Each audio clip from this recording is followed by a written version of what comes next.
आज कोई नहीं, एनीवन?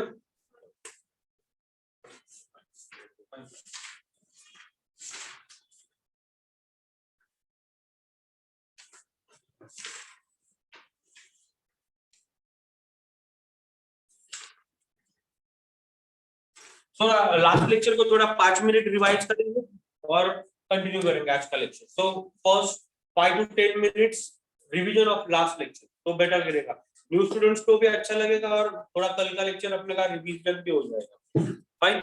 सो लास्ट लेक्चर में we have started book keeping and accountancy, आपका अकाउंट सब्जेक्ट।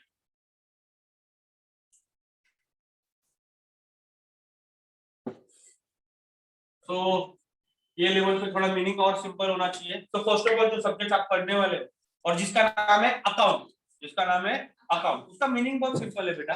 अकाउंट्स का मतलब और बुक कीपिंग एंड अकाउंटेंसी का मतलब होता है जो भी हम लोग बिजनेस करते हैं, जैसे कि मैंने कल आप लोगों को बताया था कल के लेक्चर में, कोई भी बिजनेसमैन जब अपने बिजनेस के सारे ट्रांजेक्शन रिकॉर्ड करता है, राइट।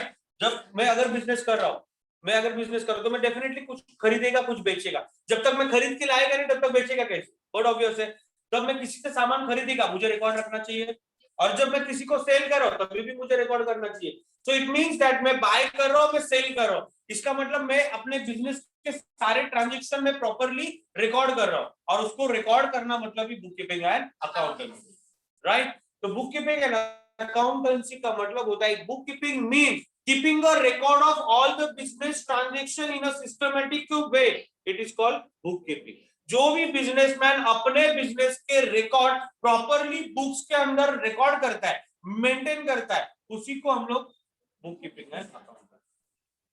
सो सर कोई बड़ा बिजनेसमैन है वही सिर्फ रिकॉर्ड मेंटेन करता है। तो हम देखें, अब जैसे कि आप लोग अभी अब 11 12 12 13 14 15 करने के बाद, ग्रेजुएशन ऑप्ट करने के बाद आप जॉब पे लग जाओगे, बड़े बड़े कंपनी में एज अकाउंटेंट का रोल मिल जाएगा, बड़े बड़े कंपनी में एज अकाउंटेंट आप लोग जॉब के लिए जाओगे।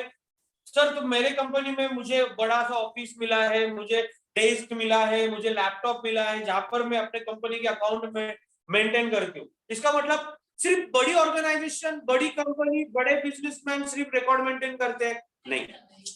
Businessman whether it is a small, businessman whether it is a big, all people, all businessmen has to maintain his record। मतलब जो अगर रोड पे अगर जो सामान बेचता है वो भी तो बिजनेसमैन है, मेरे जैसे क्लास चलाते हैं, कोचिंग क्लास चलाते वो भी बिजनेसमैन है, और जो करोड़ों अंबानी टाटा ये लोग कमाते हैं, बिरला, ये भी बिजनेसमैन है। तो इसका मतलब ऐसा नहीं होता कि बिजनेसमैन बड़ा रहेगा तो ही उसको रिकॉर्ड मेंटेन रखना है, छोटे बिजनेसमैन का रिकॉर्ड मेंटेन नहीं करना है। Both are has to maintain the record, correct. So that's called bookkeeping and accountancy। So bookkeeping and accountancy का मतलब all elaborate, बहुत सिंपल है।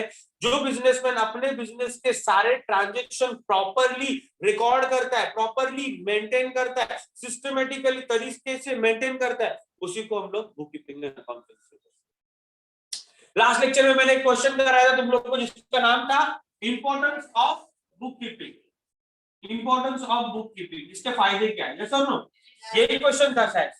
So why I have to maintain the record? Sir मुझे क्यों book maintain करना है? ये सब ये जो मैं बुक मेंटेन कर रहा हूँ, किसी ने मेरे दुकान में से सामान खरीदी किया, मैंने रिकॉर्ड कर दिया।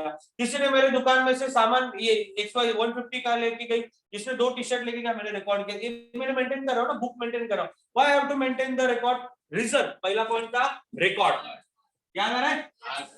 रिकॉर्ड, रिकॉर्ड सर क्यों करना पड़ता है? Because I can not remember all the transaction, याद आ रहा है?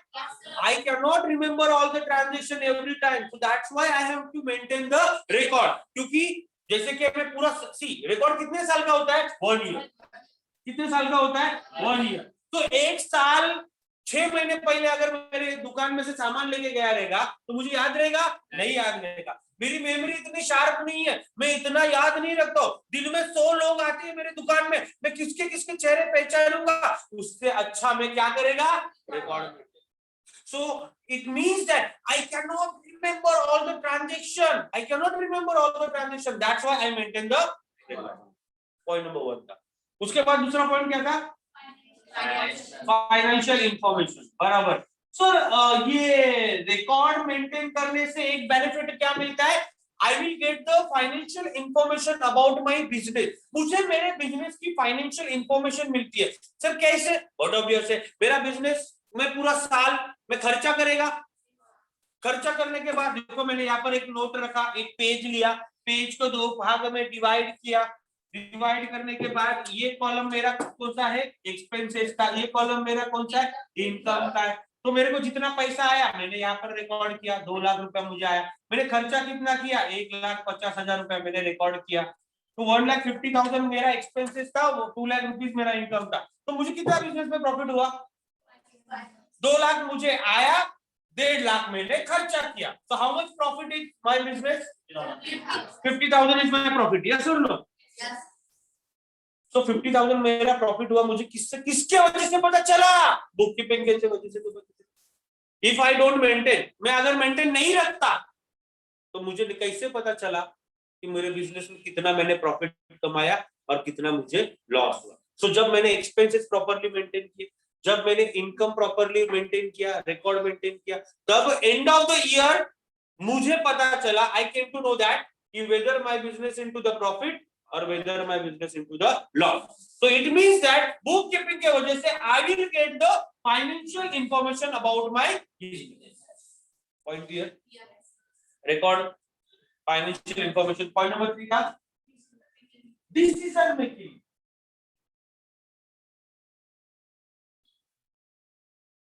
अरे ये पॉइंट इससे कनेक्टेड है, ये पॉइंट इससे कनेक्टेड है। When I will get the financial information about my business, अरे जब मुझे मेरे बिजनेस की इंफॉर्मेशन पता चलेगी, मेरे को मेरा एसेट्स पता चलेगा, मेरे पास कितनी प्रॉपर्टी है पता चलेगा, मेरे पास कितना कर्जा है पता चलेगा, मुझे बिजनेस में प्रॉफिट हो रहा है या नहीं हो रहा है पता चलेगा।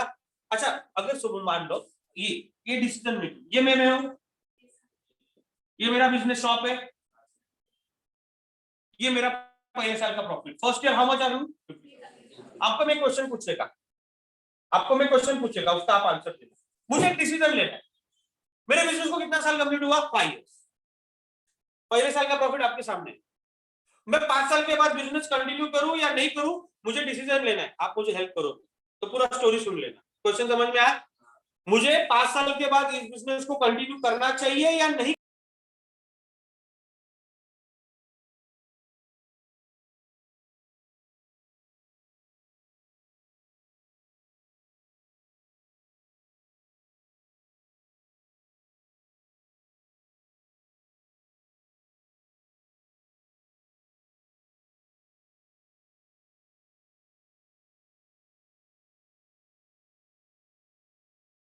कर दिए, चलो fine. So now you can see that here since last first year, second year, third year, fourth year, fifth year, पहले साल 50,000 रुपए कमाया। क्वेश्चन मालूम है ना आपको? आपको मुझे ये बताना है कि I want to take a decision.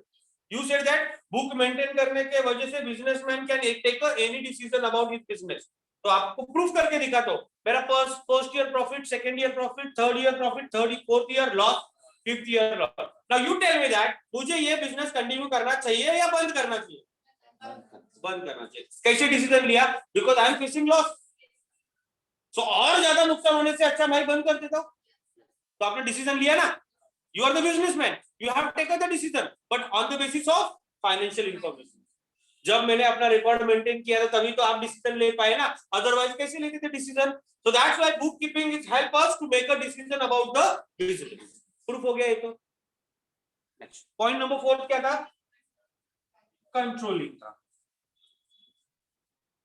ये कंट्रोलिंग का पॉइंट बहुत सिंपल था, अगर याद रहेगा। ये मेरा शॉप है, मेरे शॉप में कितने वर्कर है? 4। ये ए, ये बी, ये सी, ये डी, इन लोगों को मैंने काम पे रखा है। और बेटा मैं खुद रहता हूँ आउटसाइड स्टेशन पे, मेरा शॉप है दहीसर में, मैं रहता हूँ कहीं पर आउट ऑफ मुंबई, कहीं पर। लेकिन तो मैंने इन चारों को काम करने के लिए एज अ एम्प्लॉय मैंने काम पे रखा है, जैसे तुम लोग ने मुझे काम पे रखा है। So every day if I don't maintain properly record, so how do I come to know? मतलब आप एज अ ओनर आपको कैसे पता चलेगा कि बिजनेस में प्रॉफिट हो रहा है या लॉस हो रहा है? So it means that your business is dependent upon this 4 employ. बराबर। देखो इन चारों ने प्रॉपर सामान किसको बेचा है, कितना रोज का कलेक्शन हो रहा है, अगर इसका रिकॉर्ड नहीं रखा तो मुझे नहीं पता, आपको नहीं पता चलेगा, ओनर को नहीं पता चलेगा। कि भाई बिजनेस में प्रॉफिट हो रहा है, लॉस हो रहा है, लेकिन उल्टा पकड़ के every day all 4 employees maintain properly record, every day all 4 employee जितना सेल हुआ है maintain properly record, every day every 4 employee जितना कैश कलेक्ट हो रहा है उसका maintaining the properly record. So due to the record, due to the proper book keeping, I can control my business. मैं इधर रहने की जरूरत नहीं है, मैं अगर दुबई में भी रहेगा तो फिर भी मैं अपने बिजनेस को कंट्रोल कर पाएगा। बट कंट्रोल करने के लिए मेरे को क्या होना चाहिए? Accuracy in a book keeping and accountancy. जब ये 4 लोग प्रॉपरली बुक अकाउंट्स को रिकॉर्ड करेंगे तभी तो मुझे वहां बैठ के यहाँ का पता चलेगा। अब ये 4 लोग झोल कर रहे हैं तो फिर बिजनेस तो गया काम से। इफ दे डोंट सी, झोल मतलब बुक कीपिंग प्रॉपरली रिकॉर्ड नहीं रहेगा। अगर इसने 5,000 का सामान बेच के यहाँ पे 1,000 रुपया लिख दिया तो मेरे को तो लॉस ही होना है। लेकिन अगर प्रॉपरली बुक कीपिंग है, मेंटेनिंग रिकॉर्ड प्रॉपरली है, तो मैं अगर जरूरत नहीं है मेरे को दैट्स रेडी की, मैं दुबई से भी अपने बिजनेस को ऑपरेट कर सकता हूँ। और there are so many people now you tell me that Ratan Tata is a bigger person, he is a big man having a करोड़ों का टर्नओवर। अब क्या he can every day he is visiting to the factory? नहीं ना। सो फिर भी वो इधर बैठ के अपना सारे, उसका बिजनेस इंडिया में नहीं है, उसका बिजनेस बहुत सारे कंट्रीज में है, ब्राजील में है, साउथ अफ्रीका में है। यस और no? Now he is living in India, लेकिन बिजनेस ऑपरेट हो रहा है ना। क्यों? किस वजह से? प्रॉपर बुक कीपिंग की वजह से। So he can control his business but due to what? Proper book keeping. Next one, ये तो बहुत सिंपल था पॉइंट।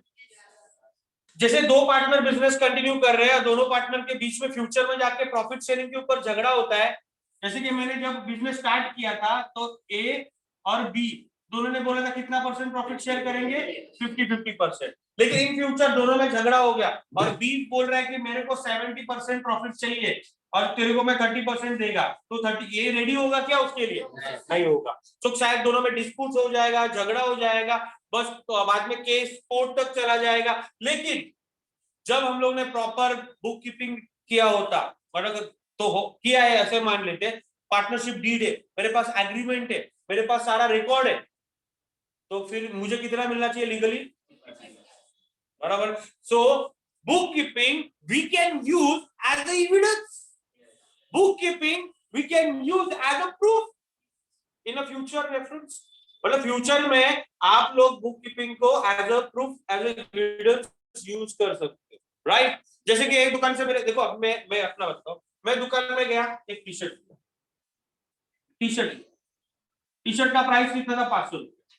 उसने मेरे को बिल बना के दिया, ये सब लो 500 रुपीज का। तो नेक्स्ट डे पे मैं वापस बड़ा एक समझ लो 8-10 दिन के बाद ये मेरे पास दुकान में वापस आया, सर 500 रुपए का टी शर्ट लेते, इसको चेंज करके चाहिए मुझे। तो बोला चेंज कितने दिन के बाद? कल तो लिया था, ये सेड दैट कल तो लिया था। कल कहां से लिया था? तो मैंने बिल मांगा, तो बिल में क्या था? डेट था, 1 महीने पहले था। तो मुझे एक्सचेंज करके देना चाहिए? मेरे पास रिकॉर्ड, वो मेरे को बोल रहा था कल लिया, लेकिन मेरे पास रिकॉर्ड था। So simple, so book keeping I can utilize for a future reference. अगर मैंने बिल नहीं बनाया रहता तो मेरे को उसको एक्सचेंज करके देना पड़ता। एक एग्जांपल दिया, बराबर है कि नहीं? अगर मैंने लेजीनेस, मतलब अगर मैंने बिल नहीं बनाया रहता तो मुझे उसको एक्सचेंज, बिल बनाया, मैंने रिकॉर्ड मेंटेन किया, इसलिए मुझे एक्सचेंज करने नहीं पड़ा। So book keeping you can utilize for as evidence, book keeping you can use as a proof for a future reference. और एक लास्ट वाला पॉइंट, टैक्स लायबिलिटी, बराबर। अब कितना सी ईच एंड सब, मैं तो कल बोला था आपको, जो बिजनेसमैन है वो भी टैक्स पे करता है और जो सैलराइड होता है वो भी टैक्स पे करता है, बराबर। अब सैलराइड को कितना टैक्स पे करना पड़ता है वो तो उसकी कंपनी बता देती है उसको, बराबर है कि नहीं? अब मैं बिजनेसमैन हूं, मेरा शॉप है ना, how much tax I have to pay, who is going to tell me? Sir कैसे पता चलेगा? माय प्रॉफिट विल डिसाइड, बराबर ना। मुझे टैक्स 20,000 पे करना है, मुझे टैक्स 30,000 पे करना है, या मुझे टैक्स 50,000 पे करना है? How to decide my tax?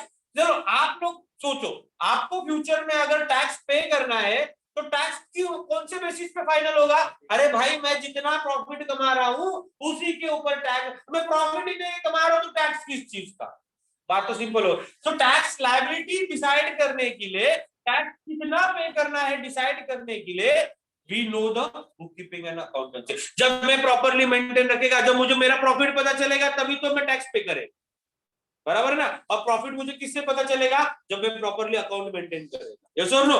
मेरे सारे एक्सपेंसेस सारे इनकम में थ्रू आउट द ईयर अच्छे से मेंटेन करेगा, तब मुझे and of the year profit पता चलेगा। जब मुझे and of the year profit पता चलेगा तब मुझे टैक्स कितना पे करना है वो पता चलेगा। So my tax liability is depending upon the book keeping and accountancy. If I don't maintain my record properly तो मुझे प्रॉफिट नहीं पता चलेगा। If I don't know the profit I can not पे the tax.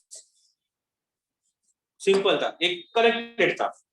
So yeah, I think that what is the importance of bookkeeping and accountancy? I would like to tell you one point जो new students है उनको, जो जिनको नहीं पता। So ये जो हम लोग अकाउंट्स मेंटेन करते, ये जो अकाउंट्स मेंटेन करते नॉर्मली कितने साल के होते हैं? 1 ईयर के होते हैं। लेकिन when you are learning accountancy, जब आप bookkeeping and accountancy पढ़ रहे हो तब आपका financial year will be start from और it will be end 31st। ये क्या था मालूम है क्या? ये फाइनेंशियल ईयर है हमारा इंडिया का। मैं अपने इंडिया का बात कर रहा हूँ, तो ठीक है। अपने इंडिया में फाइनेंशियल ईयर स्टार्ट होता है 1 अप्रैल से। हमारे इंडिया में फाइनेंशियल ईयर एंड होता है 31 मार्च। तो सर वो जनवरी फरवरी से साल चालू होता है बाबू, वो तो हैप्पी न्यू ईयर वाला होता है। ये हैप्पी न्यू ईयर वाला नहीं, ये मैं बोला फाइनेंशियल ईयर।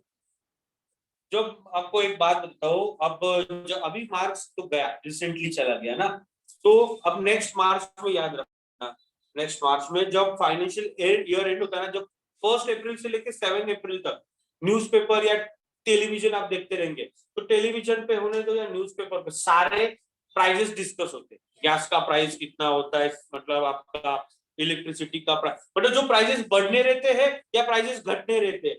ट्रेन का टिकट अगर बढ़ने वाला हो या ट्रेन का टिकट घटने वाला हो, इन सब के जो प्राइजेस होते हैं ना, इसी तारीख को डिसाइड किए जाते हैं। बिकॉज फाइनेंशियल ईयर खत्म हो रहा है और नया फाइनेंशियल ईयर स्टार्ट हो रहा है 1 अप्रैल से।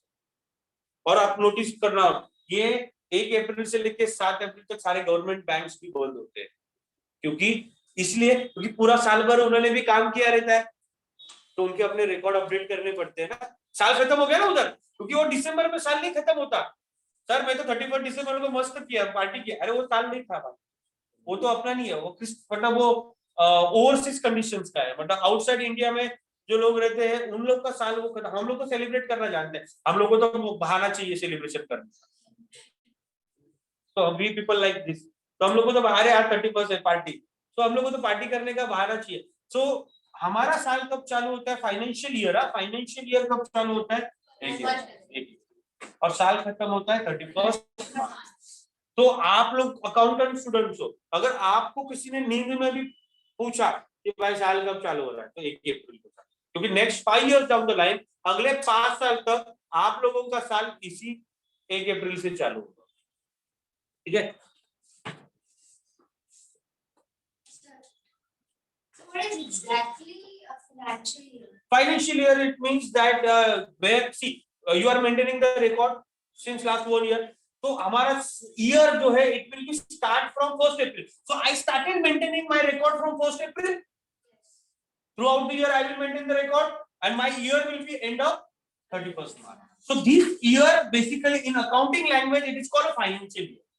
Because each and every businessman, each and every organization, each and every company, they are maintaining their record for 1 year. So year will be start from April and year will be ended with the March. And this year generally they called us financial year. There is no specifically ऐसा कुछ है कि इसको finance, हम लोग साल में record maintain करना चालू होते हैं अप्रैल से और मार्च तक करते हैं, इसलिए इसको हम लोग फाइनेंशियल ईयर।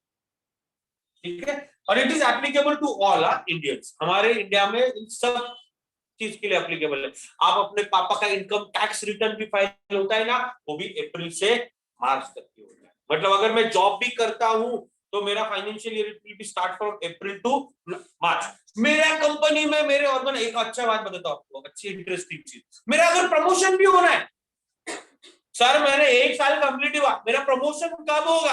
आपका प्रमोशन भी मिलना है तो आपको अप्रैल के बाद ही मिलेगा। सर साल खत्म हो गया दिसंबर, मेरा प्रमोशन नहीं मिलेगा। आपका प्रमोशन का डेट आएगा अप्रैल से।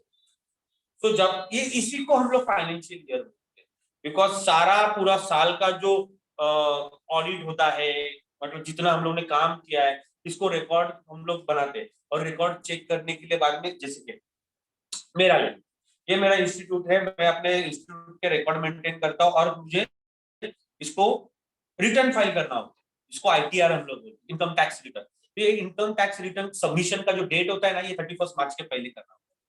बात समझे? जो इनकम टैक्स मुझे सबमिट करना है, जो मैं 1 साल में काम किया, 1 साल में मैंने मेहनत किया, अब मुझे टैक्स पे करने का टाइम आ गया, तो ये टैक्स कब होता है पे?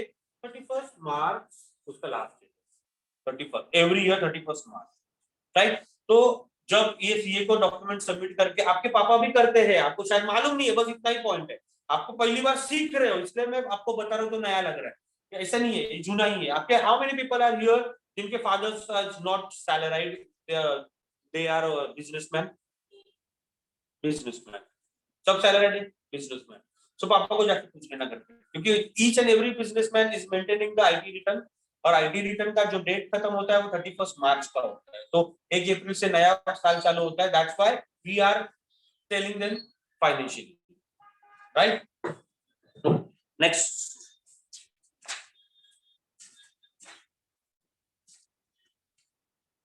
थोड़ा नए नए वर्ड सेंटेंस पढ़ेंगे आज। तो पहला कैपिटल,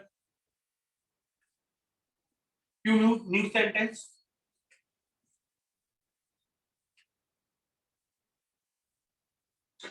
मैं लिख लेता हूं ताकि आप लोग, मुझे मालूम है आप काफी स्टूडेंट्स के पास टेक्स्ट बुक को होगा नहीं।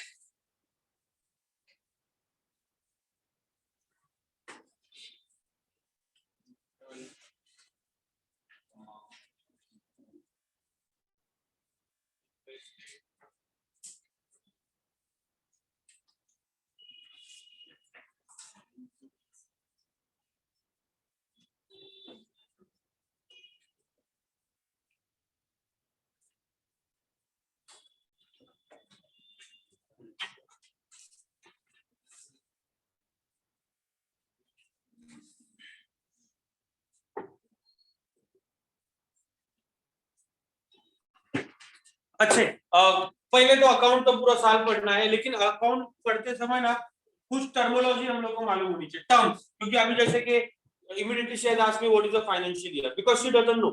सेम अभी बहुत सारे वर्ड में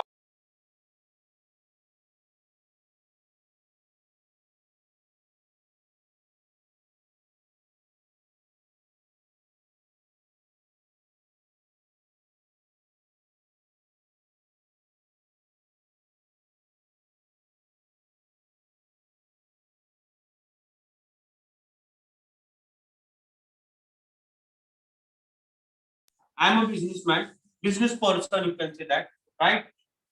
I started my business here. This is my shop. जैसे आपने कल मुझे बोला था ना मोबाइल शॉप, वही ले लेते ना। This is my mobile shop, right? So now कल आपने मुझे बोला था मुझे मोबाइल शॉप अभी स्टार्ट करना है, जैसे कि आज मैंने डिसाइड किया है घर पे बैठ के कि भाई मैं अभी बस खत्म हो गया, अभी मुझे जॉब नहीं करना है, I would like to start my own business. मैंने आज रात को डिसाइड किया और कल मुझे शॉप स्टार्ट करना है। So there are some expenses मुझे पे करने पड़ेंगे, कल हम लोगों ने देखा था। तो पहला मुझे क्या पे करना पड़ेगा? क्या करना पड़ेगा? Deposit, right? मुझे गाला लेना पड़ेगा, एकदम सिंपल बात करते हैं। मुझे शॉप लेना पड़ेगा, सर मेरे पास तो 20-25 लाख रुपए नहीं है, अगर इतना होता तो मैं बिजनेस क्यों करता, बैंक में डाल के उसका इंटरेस्ट खाता, बराबर है कि नहीं?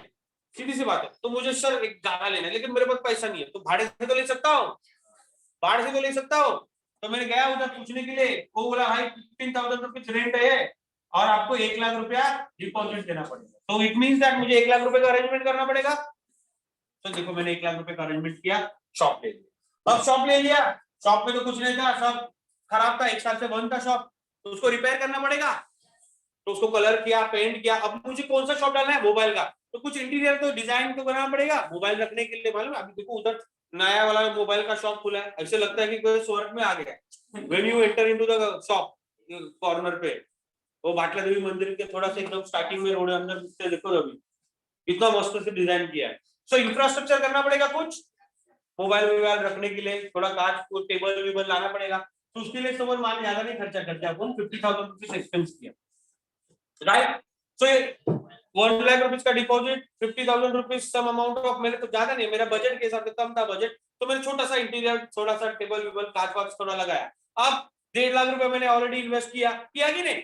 1.5 लाख रुपए मैंने ऑलरेडी इन्वेस्ट किया, लेकिन और इन्वेस्टमेंट लगेगा। दुकान तो सिर्फ खाली खाली लग रहा है, अरे किस चीज का दुकान है पता तो चलना चाहिए क्या? मोबाइल का। तो भाई मोबाइल तो लेके आने पड़ेंगे।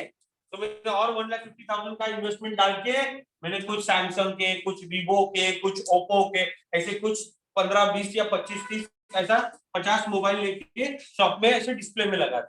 सो ना माय क्वेश्चन इज, मेरा क्वेश्चन अभी तो चालू हो जाएगा तुम लोग को। This 1 lakh rupees I invested, this 50,000 rupees I invested, this 1,50,000 I invested. Total how much amount I invested?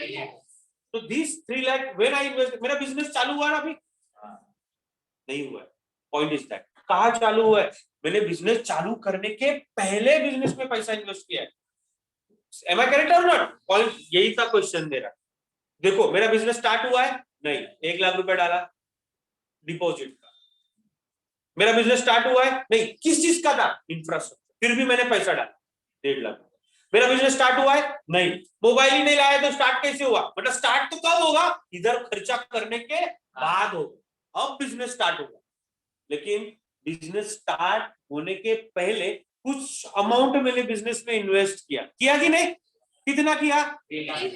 उसको मैं capital, in accounting language it is called a capital. Now the meaning, total amount invested into the business by the owner, it is called capital. इसको और थोड़ा simple मेरे language में पूछोगे तो I will इधर एक नाम डालूंगा इनिशियल। इनिशियल मतलब शुरुआत के पहले, बिजनेस शुरू होने के पहले। बिजनेस शुरू होने के पहले ओनर बिजनेस में जो पैसा इन्वेस्ट करता है उसको अकाउंटिंग लैंग्वेज में बोला जाता है capital. The initial amount invested into the business it is called capital. The initial amount invested into the business, it is called capital. देखो मेरा बिजनेस स्टार्ट तो हुआ नहीं था, फिर भी मैंने 1 लाख रुपए का डिपॉजिट दिया। मेरा बिजनेस स्टार्ट हुआ नहीं था, फिर भी मैंने 50,000 रुपए देके काम कराया। मेरा बिजनेस स्टार्ट हुआ नहीं, फिर भी मैंने 1.5 लाख रुपए का मोबाइल लेके। अब मेरा बिजनेस स्टार्ट होगा, but before startup I invested 3 lakh rupees and that 3 lakh rupees is called my capital. The word capital understood? Because ये अगले 5 साल तक ये वर्ड आपको आता रहेगा। What is the capital, what is the capital, what is the capital, you should know the meaning of capital. Capital it's a initial amount invested into the business. Business में जो शुरुआत में पैसा हम लोग इन्वेस्ट करते हैं that amount is called a capital. Understood? Now second word ये लिखना है तो लिख सकते हो, मैं दूसरा वर्ड आपको बताता हूं, ड्राइंग का।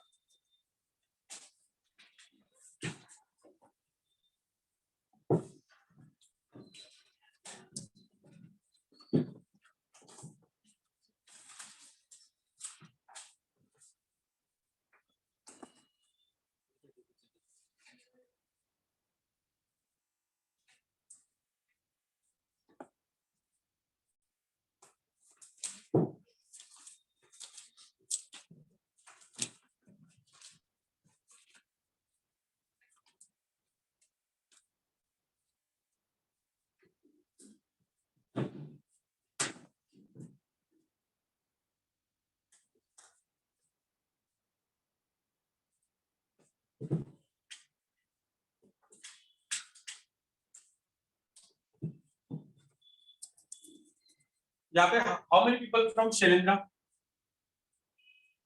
English medium, Marathi medium? You are from which medium? English medium, both. You know Antara Aatekar? No, English medium से। You are from Marathi medium? तो आपके डिवीजन शायद ये अभी डिवीजन में अंतरा आतेकर, अच्छा अंतरा दिल्ली में,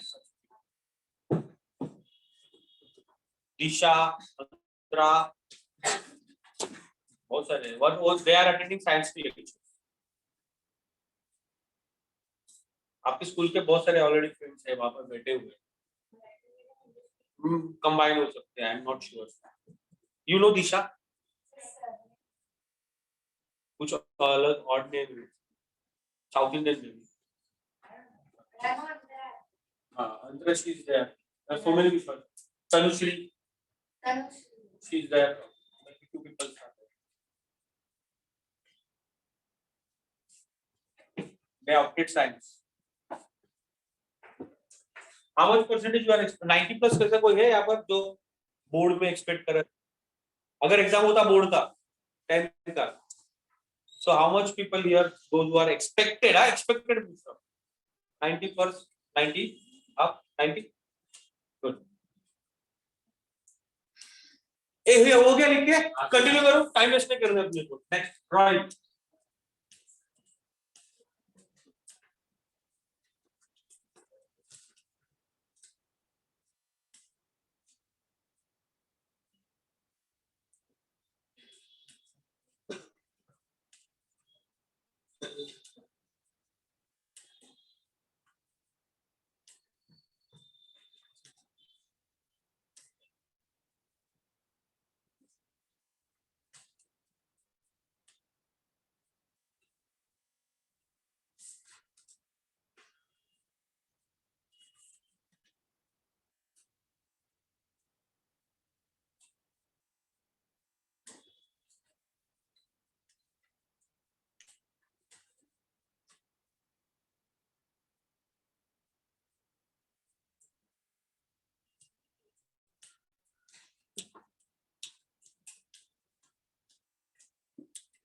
ये थोड़ा इंपॉर्टेंट है, इसको और कैपिटल, ड्राइंग और कैपिटल दोनों चीज को आपको बहुत अच्छे से समझना पड़ेगा, थ्योरेटिकली नहीं, मतलब पूरा कंसेप्ट आपको समझ में आना चाहिए, बिकॉज नेक्स्ट 2 इयर्स आपको बहुत कम करेंगे।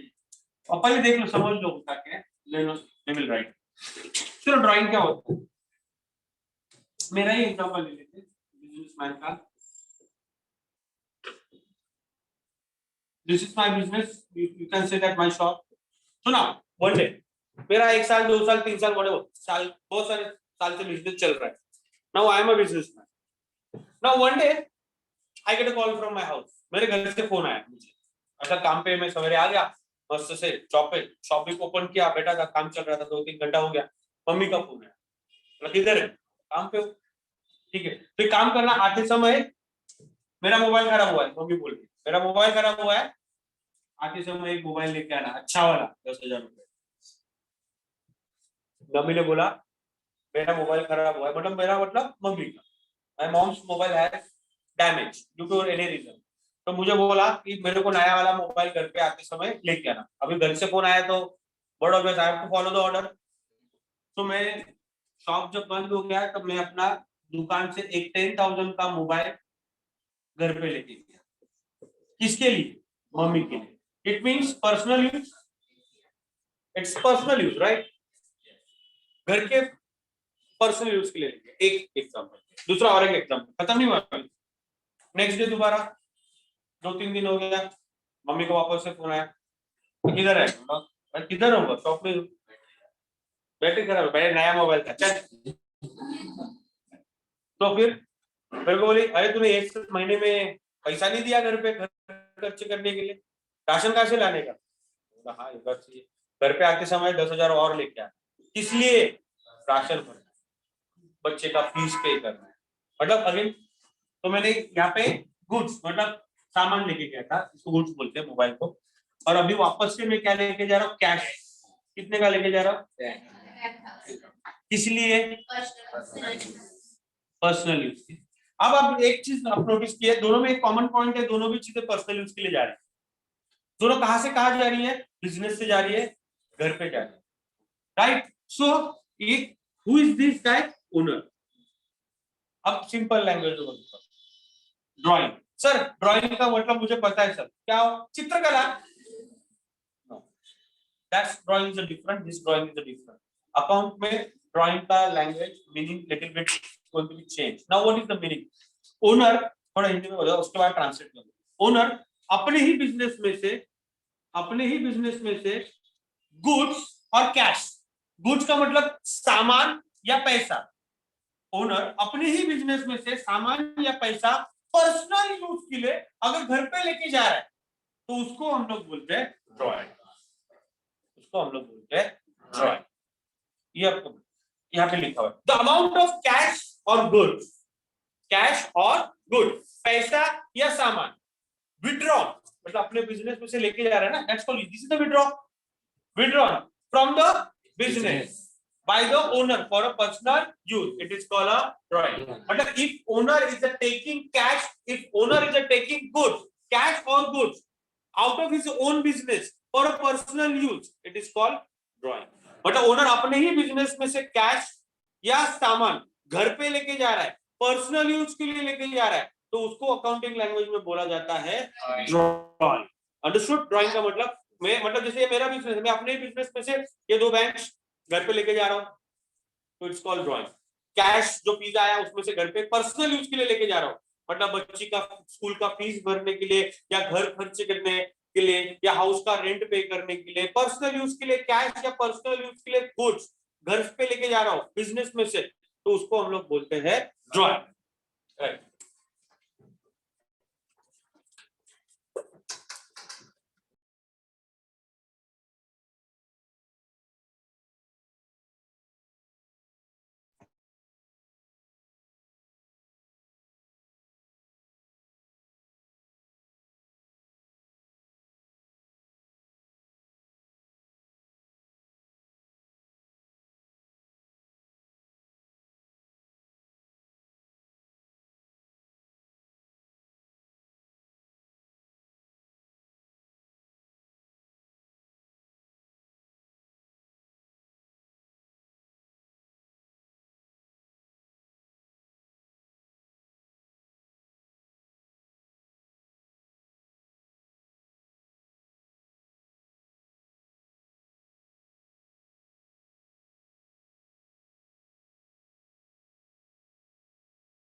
debtors, स्पेल समझ में आया ना? when you pronounce it says that debtor, ये debtor नहीं है, इसको debtors बोला जाता है, so it's wrong word pronunciation नहीं होगा, right? क्योंकि many people say debtor, debtor दफ्तर है क्या वो? ऐसा नहीं होता, debtors, right? तो proper pronunciation is debtor. Okay. तो पहले as usual पहले स्टोरी सीखेंगे. This is businessman. Now I'm going to sell t-shirts, right? मेरा शॉप है टी-शर्ट का. I sell t-shirts. Let's take example. आपका नाम? सलोनी. Very good. सरनेम? मौर्य. सलोनी. मेरा शॉप है टी-शर्ट्स का. One day what happened? Saloni has came to my shop. एक दिन मेरे शॉप में आई और she said that I wanted 2 t-shirts. मैं बोला अच्छी बात है, आपको जो अच्छा लगता है चूज करके सिलेक्ट कर लो. तो उसने 2 देखने गई थी, 4 लेके आई. अच्छी बात, प्लस का ऐसी होता है, राइट? करेक्ट और नॉट? एक लेने जाते हैं, 2 लेके आते हैं. सो नाउ 4 टी-शर्ट्स का कितना हो जाएगा cost? 2000 rupees she has to pay me, right? You can see here, सलोनी ने मेरे शॉप से कितने टी-शर्ट्स लिए? 4. और 4 टी-शर्ट का कॉस्ट कितना हुआ? 2000. ये एकदम सिंपल स्टोरी था.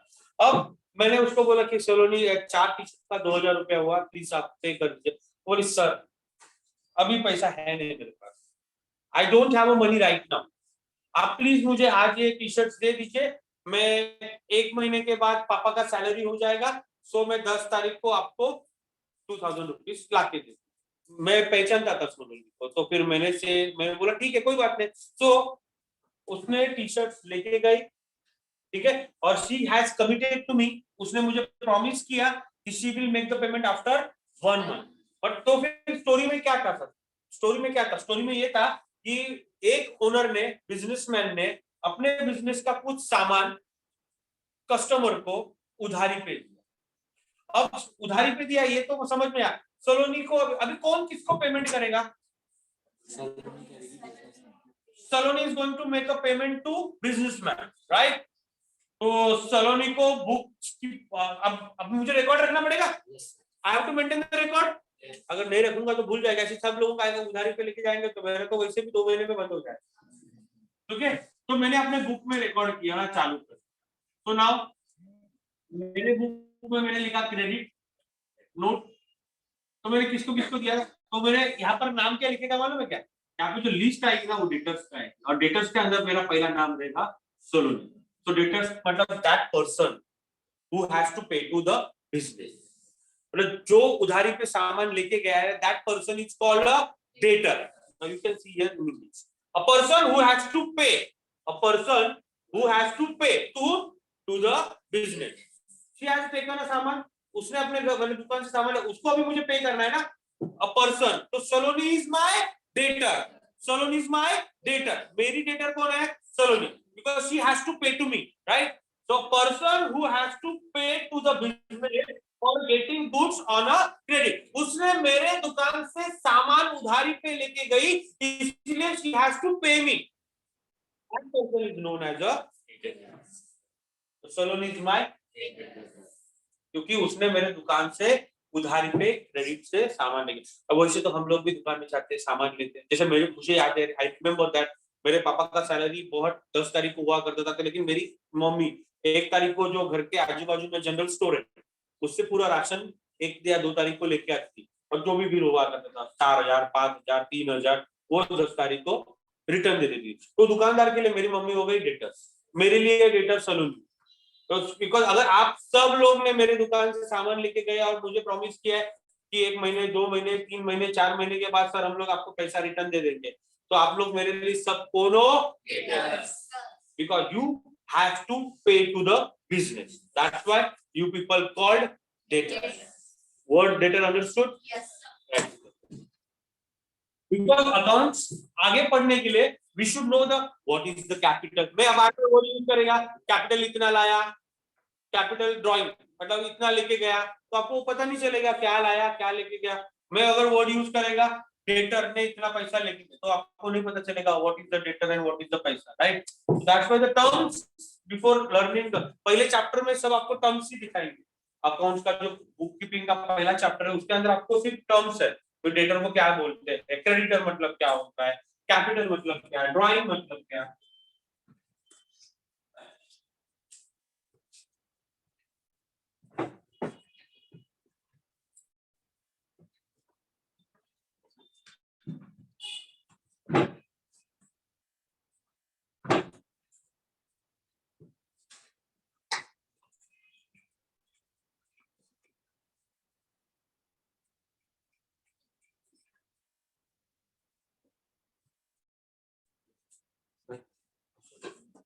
और लिख रहे हैं ना, लिख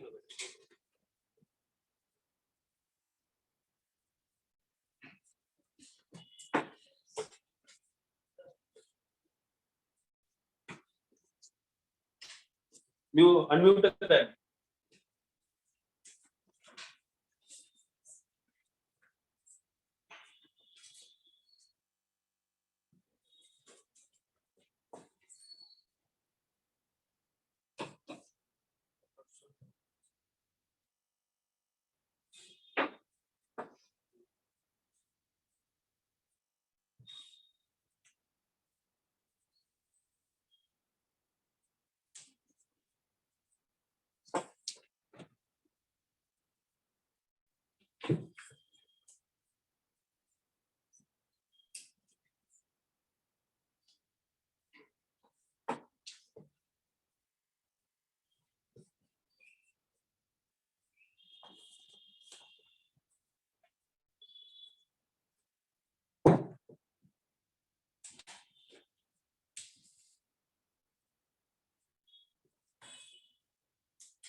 हो गया, लिखिए।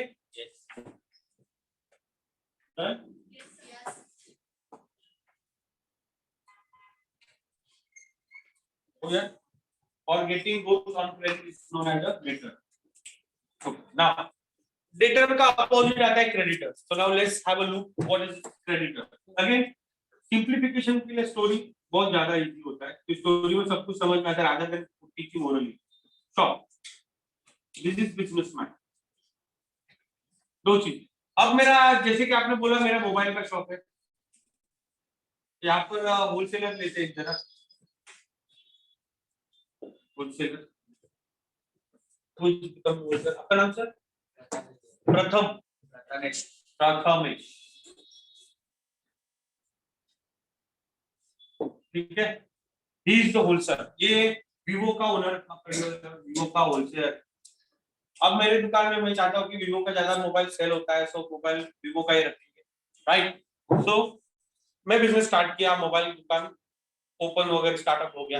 Now I want a mobile, मुझे मोबाइल चाहिए क्योंकि ज्यादातर लोग वीवो पसंद कर रहे हैं, मोबाइल वीवो का ज्यादा सेल हो रहा है।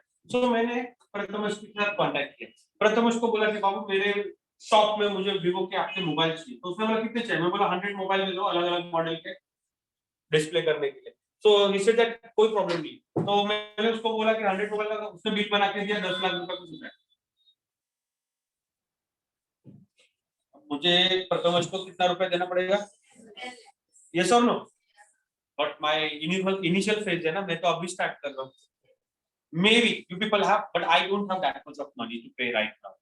मेरे पास इतना पैसा अभी नहीं है प्रथमेश को देने के लिए। तो I have promised प्रथमेश, मैंने बोला कि बाबू मैं तेरे को 6 लाख तक मैं पेमेंट कर देता हूँ अभी पेड, और बाकी का 4 लाख मैं तेरे को 2 महीने के बाद दे देता हूँ अनपेड। ये अनपेड कितना है मेरा? 4 लाख। कितना मैंने पेड किया? 6 लाख। तो मैंने इसको प्रॉमिस किया after 2 months I will pay. तो Prathamesh says that it's okay, it's fine, fair deal, 2 महीने के बाद तो देना है। सो प्रथमेश ने मुझे उधारी पे सामान दिया, मैंने सलोनी को उधारी पे दिया, तो सलोनी मेरे बिजनेस के लिए कौन थी? डेटर।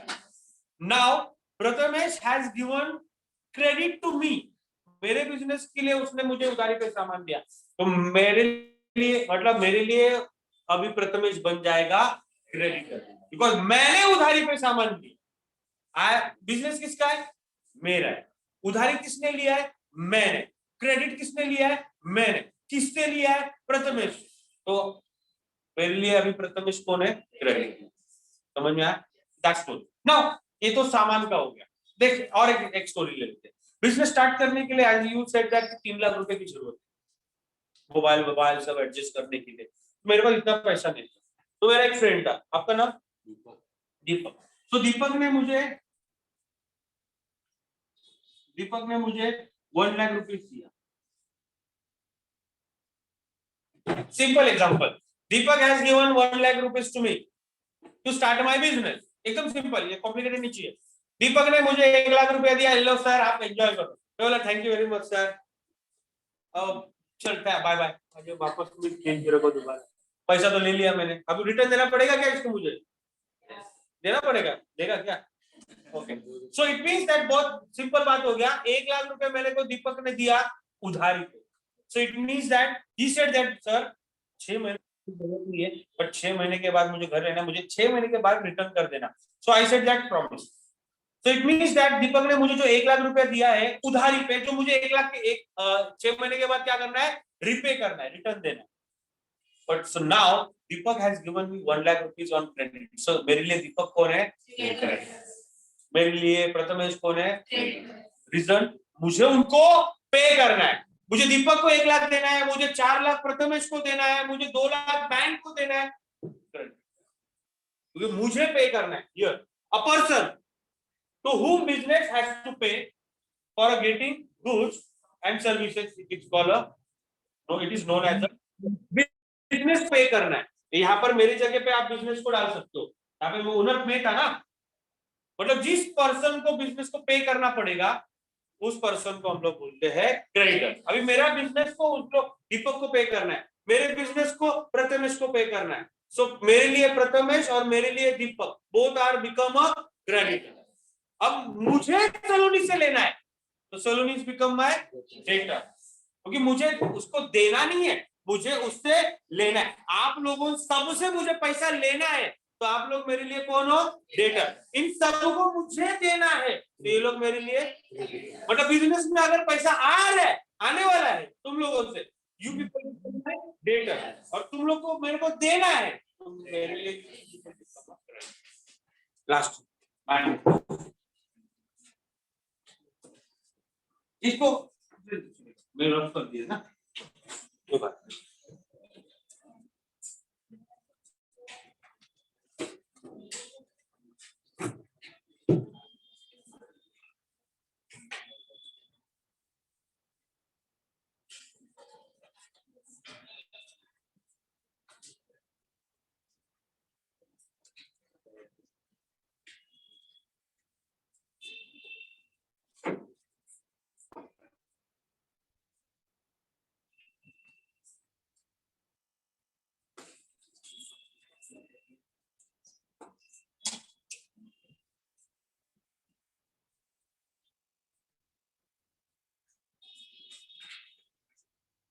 चलो एकदम सिंपल स्टोरी है, एकदम सिंपल है। Same example, same person, same businessman, same mobile shop, T shirt वाला ले लेते हैं थोड़ा, ओके, और सेम डेटर, याद आ रहा है? Who is debtor? क्या लिया था? कितना मुझे उसको देना है? सलोनी से मुझे लेना है, बराबर ना? तो Saloni is become my debtor, so Saloni has to pay me 2000 rupees. आपको याद है स्टोरी? हाँ, सलोनी ने मुझे, मेरी दुकान में आई, मेरी दुकान से 2 के जगह पे 4 टी शर्ट लिया, मुझे प्रॉमिस किया 1 महीने के बाद पापा का सैलरी होगा, then I will make the payment of rupees 2000।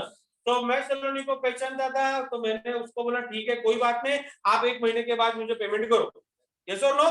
सलोनी कौन थी? मेरी डेटर। इधर तक आपको याद है? अब इसके आगे का मैं बताता हूँ। अब क्या हुआ, 10 तारीख को उसने बोला था मुझे पेमेंट दे देगी, 10 तारीख आ गया, 11 आया, 12 गया, 1 हफ्ता हो गया, 2 हफ्ता हो गया, कॉलोनी का कुछ आता पता नहीं, आई नहीं, करेक्ट? तो आई मेक अ कॉल, मैंने नंबर लिखा था, मेरे डायरी में भी बहुत आती, मैं जाते समय उधारी देते समय मैं उधार देता हूँ उनको, सब रिकॉर्ड ले लेता हूँ। मैंने नंबर लिया था, एड्रेस लिया था, बहुत शातिर इंसान ने। तो मैंने कॉल किया, नॉट रीचेबल, स्विच ऑफ। दूसरे नंबर पे कॉल किया, स्विच ऑफ। 2 नंबर लिया, उसके बाद अभी क्या करूं क्या करूं, तो मैंने अपने स्टाफ को उसके घर पे भेज दिया, एड्रेस तो था मेरे पास। तो आजू बाजू वाले से इंक्वायरी करने के बाद पता चला कि सलोनी परमानेंटली आउट ऑफ इंडिया चली गई, या आउट ऑफ मुंबई चली गई, उसने घर ही छोड़ दिया। वो तो चले गए, इतना बड़ा ताला लगाया था घर पे, आजू बाजू वाले लोग मुंबई छोड़ के चले गए परमानेंटली, ये गाँव शिफ्ट हो गए। अब स्टोरी में पता चल गया मुझे कितना लेना था, अब रिटर्न आएगा, रिकवर होगा नहीं होगा, 2000 रुपए का मुझे क्या हुआ? लॉस। और ऐसा लॉस जो कभी रिकवर नहीं होगा, उसी लॉस को अकाउंटिंग लैंग्वेज में बोलते हैं बैड डेट। बैड डेट को एक्चुअली डिक्शनरी खोलोगे आप, अपना डिक्शनरी मोबाइल का या फिर गूगल का, उसमें लिखा रहता है परमानेंट लॉस। बैड डेट का मतलब क्या होता है? Why it is a permanent loss?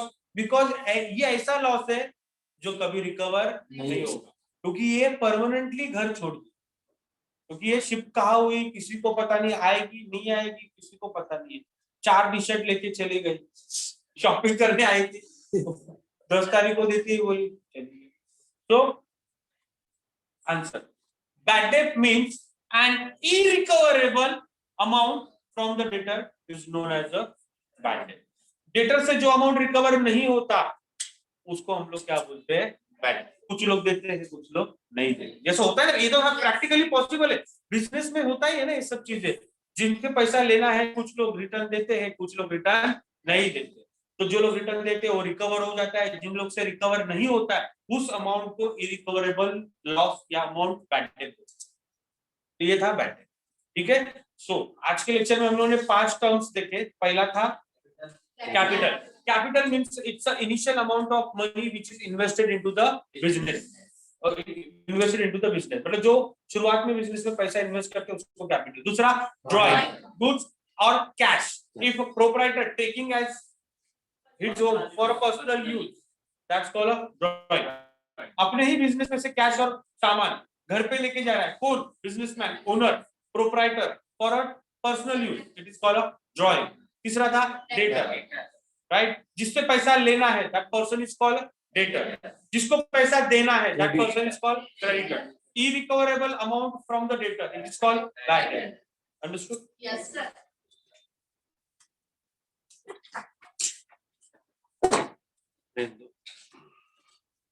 जिसको लिखना है वो लिख लीजिए.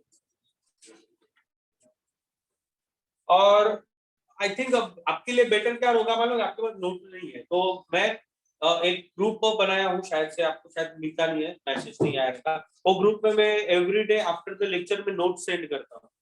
तो शायद आप में से कोई अगर है तो अच्छी बात, नहीं है तो वो ग्रुप को ज्वाइन करो, ताकि आपको मैं पीडीएफ भेज दूंगा टेक्स्ट बुक का. आप उनके नोट का भी परचेस नहीं किए रहेंगे ना, तो आपके पास कुछ है नहीं.